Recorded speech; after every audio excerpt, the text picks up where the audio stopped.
नमस्कार मित्रों, स्वागत है आप सभी को हमारे चैनल द हॉली टेल्स में।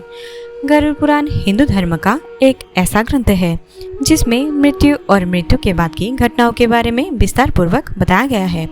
इसमें भगवान विष्णु पक्षीराज गरुड़ को मृत्यु के बारे में जो कुछ भी बताते हैं उसी का वर्णन मिलता है। गरुड़ पुराण के अनुसार जिस मनुष्य की मृत्यु होने वाली होती है वह बोलना तो चाहता है लेकिन बोल नहीं पाता। अंत समय में उसकी सभी इंद्रियां नष्ट हो जाती है और वह हिलडुल भी नहीं पाता। उस समय दो यमदूत आते हैं। उस समय शरीर से अंगूठा मात्र आत्मा निकलती है जिसे यमदूत पकड़ लेते हैं। यमराज के दूत उस आत्मा को पकड़कर यमलोक लेकर जाते हैं। जैसे राजा के सैनिक अपराध करने वाले को पकड़कर ले जाते हैं। उस जीवात्मा को रास्ते में थकने पर भी यमराज के दूत डराते हैं और उसे नरक में मिलने वाले दुखों के बारे में बार बार बताते हैं। यमदूतों की इसी भयानक बातें को सुनकर आत्मा जोर जोर से रोने लगती है, किंतु यमदूत उस पर बिल्कुल भी ध्यान नहीं करते। इसके बाद वह जीवात्मा आग की तरह गर्म हवा तथा गर्म बालों पर चल नहीं पाती और भूख प्यास से तड़पती है। तब यमदूत उसकी पीठ पर चाबुक मारते हुए उसे आगे ले जाते हैं।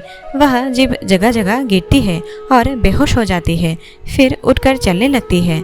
इस प्रकार यमदूत जीवात्मा को अंधकार वाले रास्ते से यमलोक लेकर जाते हैं। गरुड़ पुराण के अनुसार यमलोक 99,000 योजन है। वहाँ यमदूत पापी जीव को थोड़ी ही देर में ले जाते हैं। इसके बाद यमदूत उसे सजा देते हैं। इसके बाद वह जीवात्मा यमराज के आज्ञा से यमदूतों के साथ फिर से अपने घर आती है। घर आकर वह जीवात्मा अपने शरीर में पुनः प्रवेश करने की इच्छा करती है, लेकिन यमदूतों के बंधन से वह मुक्त नहीं हो पाती और भूख प्यास के कारण रोती है। पुत्र आदि जो पिंड और अंत समय में दान करते हैं उससे भी उसकी तृप्ति नहीं होती। इस प्रकार भूख प्यास से युक्त होकर वह जीव यमलोक जाता है। इसके बाद उस आत्मा के पुत्र आदि परिजन यदि पिंडदान नहीं देते हैं तो वह प्रेत बन जाती है और लंबे समय तक सुनसान जंगल में रहती है। गरुड़ पुराण के अनुसार मनुष्य की मृत्यु के बाद 10 दिन तक पिंडदान अवश्य करना चाहिए। पिंडदान से ही आत्मा को चलने की शक्ति प्राप्त होती है। शव को जलाने के बाद मृतदेह से अंगूठे के बराबर का शरीर उत्पन्न होता है। वही यमलोक के मार्ग में शुभ अशुभ फल को भोगता है।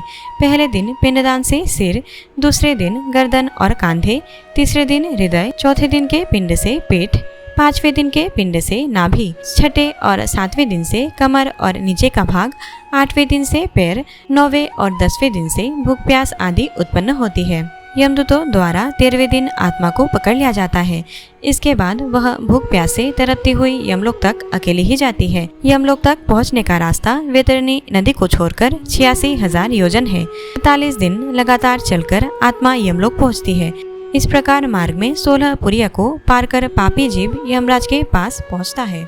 गरुड़ पुराण एक ऐसा ग्रंथ है जिसमें जन्म, मृत्यु, पुनर्जन्म, कर्म, आत्मा, पाप, पुण्य, नीति नियम, धर्म और ज्ञानों से संबंधित बातें बताया गया है। साथ ही इसमें मृत्यु के पश्चात आत्मा के मनुष्य योनि और प्रेत योनि में जाने के बारे में भी बताया गया है और आखिर किन कर्मों के बाद आत्मा प्रेत योनि में जाती है। प्रेत योनि क्या है?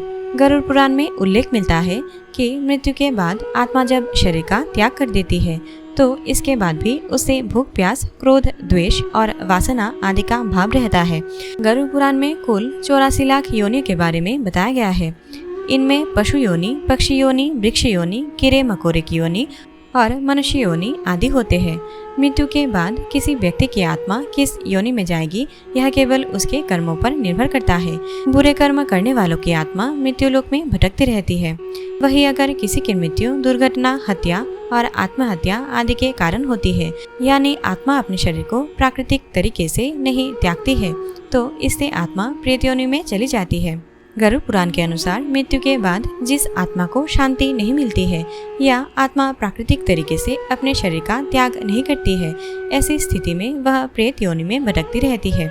इसीलिए शास्त्रों में मृत्यु के बाद मृतक के पिंडदान और श्राद्ध के बारे में बताया गया है। नियमानुसार पिंडदान और श्राद्ध करने से पितरों की आत्मा को शांति प्रदान होती है। लेकिन कुछ आत्माएं ऐसी भी होती है जो अधूरे कर्मों या बुरे कर्मों के कारण शांत नहीं होती और मृत्यु लोक में भटकती ही रहती है। ऐसी प्रेत आत्माएं अन्य लोगों को किसी न किसी रूप में परेशान करती है। इसे हम आम बोलचाल में भूत, पिशाच या राक्षस आदि का नाम दे देते हैं। अगर आपको ये वीडियो अच्छी लगी तो एक लाइक अवश्य करें और हमारे चैनल द हॉलीडेज को ज़रूर सब्सक्राइब कर दीजिए। जय श्री हरि।